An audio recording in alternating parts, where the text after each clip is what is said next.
Hello and welcome to our Han Solo, a Star Wars story review. So glad we took this job!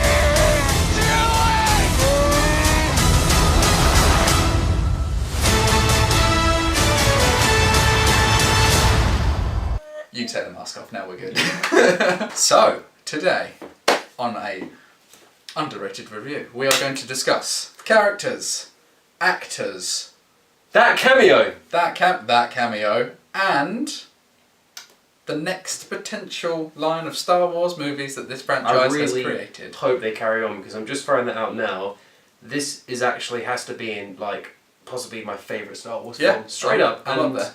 The critics are wrong, it's brilliant, so everyone go and see it. Right. The thing with this movie is it was a real challenge opening on Memorial Weekend, because that's a big thing in America, and no movie has done very well at this time of the year. So this, being as good as it is, a flop, still the best grossing Memorial Weekend opening movie. So fuck the critics and Twitter, because all my Twitter is full of, it'll probably be another Star Wars movie in a long line of Star Wars movies that I won't see. It's unique as fuck. Give it a chance. I liked it. I It was loved fun, it. it was adventurous, it captured the spirit, and it's I left with a smile. I don't leave with smiles often. And as well, it's done like a surprise cameo, like they've never done before. Like the most brainwashing cameo in the world, where it's like, you wouldn't expect to see it at all. Yeah. And it's just we can fucking say there. it. We're spoilers, so we're going to do this. Darth Maul turns up. Darth Maul turns up, he looks older, and The thing I like about it is that they went straight ahead with you assumed he's dead, so they've left the audience to go, oh, we'll watch a bit of Rebels, we'll look at the it was backstory. canon, all Yeah, that so stuff, but you expected the audience to know a bit about it and be following the story. So when it turns up, people go, oh, okay, that's all right, that makes sense. It was interesting because I mean at first they kept saying throughout this whole film, like they kept saying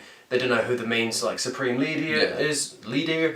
So forth. Take me to a leader. So forth. So I remember you actually were like thinking, and you're going, maybe it's someone like that needs to be a bit more explored, like Darth Plagueis. Yeah, it was Plagueis or Sidious. or And I maybe personally even, like, Snoke or someone. I personally thought it was Vader because Yeah. I thought, knowing Star Wars and Disney, they're probably going to cram as much possible Vader into the Star Wars films. But when you pointed out when you saw the legs, I was like Darth Maul straight up. When we were in the cinema, and I was like Darth Maul, and you were like, and then we saw his face, and it was such a. And then we like. It was a welcome surprise. You know, when you get that sort of a cameo turn up, you don't immediately go, oh, well, why is he here? It was just like I know why he's here. Everyone around us in the cinema, they were like, oh, Darth Maul, cool. And in Rebels, he's got like that lightsaber with the curve on the end, and it's so good And that has, they include that. And the thing is, what I've been hearing rumours about recently is that they're actually in talks making I think it's an Obi-Wan Kenobi movie with Ewan McGregor. Yeah. Or how you were saying, everyone wants him to come back. Yeah. I'm pretty sure he will, but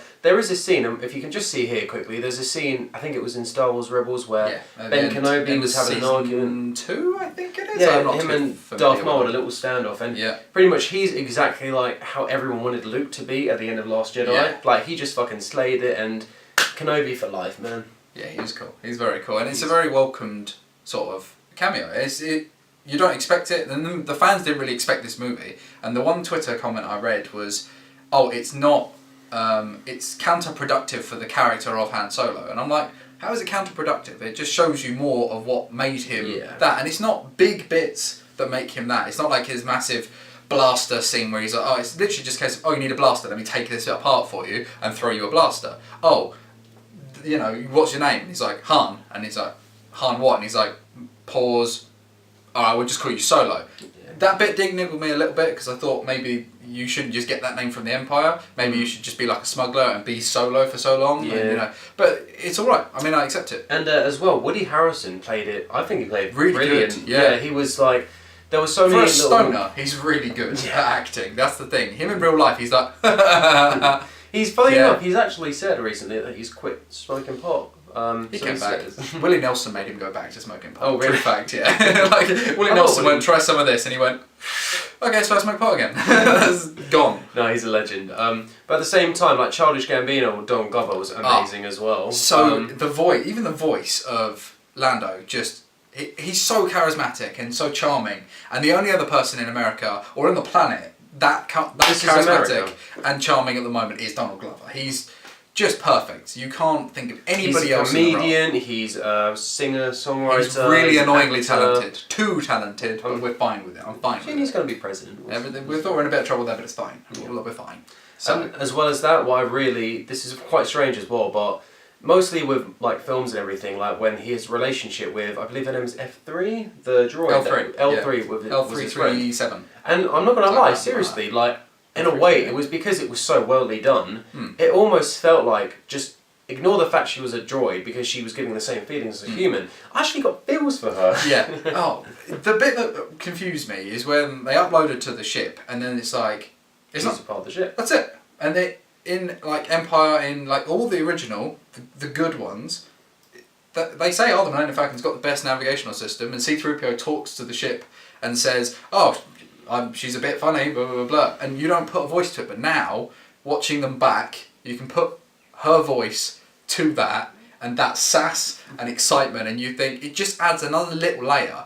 So all that hate that it's getting, I think it's really well done. Like little bits, Completely, thought like little. processes. The thing is, what I really liked about this film as well, which was like I was saying, it's completely different to any Star Wars film I've seen before, is the fact where they're going straight towards, I believe it's like the wormhole or the time warp. The mall, Fuck- I think it's called. Yeah, or the fuck mall, it. Let's go out of it and see what happens. It's just like you never think that. It's always straight ahead, never back. But they think, all right, we'll go in the clouds and see what they do. And when they're like meeting by this giant fucking kraken like monster, and it's like crazy. And I'm not gonna lie as well, I actually got a jump scare in it as well. Yeah, out there. you did actually. It was great.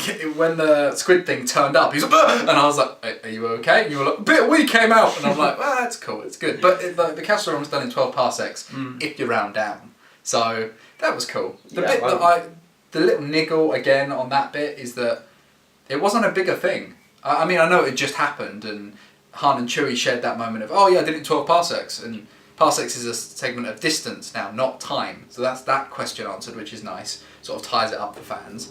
Not that they'll agree with it anyway. But the things that... Max cameo. Yeah, Max again, The attaboy. amount of videos we do, if you round up the amount of cameos Max does with barking, we'll give you a shout out. More screen time than we get. Probably a welcome thing. Yeah. But yeah, so in it you get bits and pieces that are a bit off kilter, and you know, it wasn't touched on that the 12 parsecs thing was such a big achievement, because by like Force Awakens, Rey's like, there's a fucking air raid If it was strike the going Millennium on. Falcon, that'd be fucking joke. That'd be cool. Darth Maul, stop spoiling it!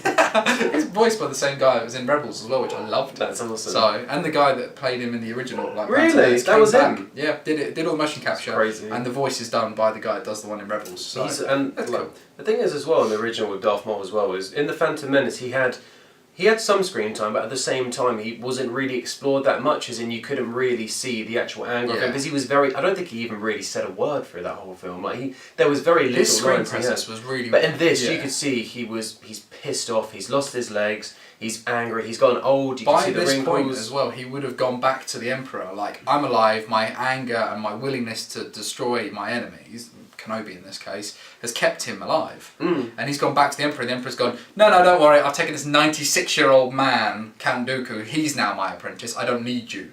And that's a real big fuck you, so that's going to drive him as well, because I think he's in the books and in the like canon comics and stuff, he's gone off and now got this massive like shadow order, and he's in control of all of them, and that's how his character of criminal bits in the years in between Rebels where he's disappeared off, that's what he's doing.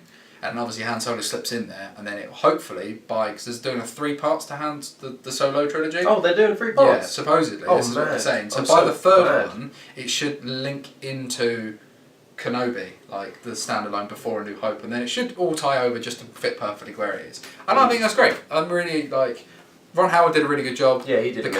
cast, Alden Ehrenreich, oh my god. Oh wow, he He was was- perfect. Yeah, I never thought I'd say that, because that kid, is it Anthony Gruber? The guy from Age of Adeline. And he played a young Harrison Ford. He looked like Oh, him. yeah, yeah, He I sounded know. like him. And I thought, no, get that kid some acting classes, get him in there. But Alden Ehrenreich, he nailed it. Like, he so was good. just even the smirk impressions, everything he did was. It's So, the little bits. I'd that- be happily to give him a trilogy. Done. Yeah, Done. absolutely fine with that, because it just worked.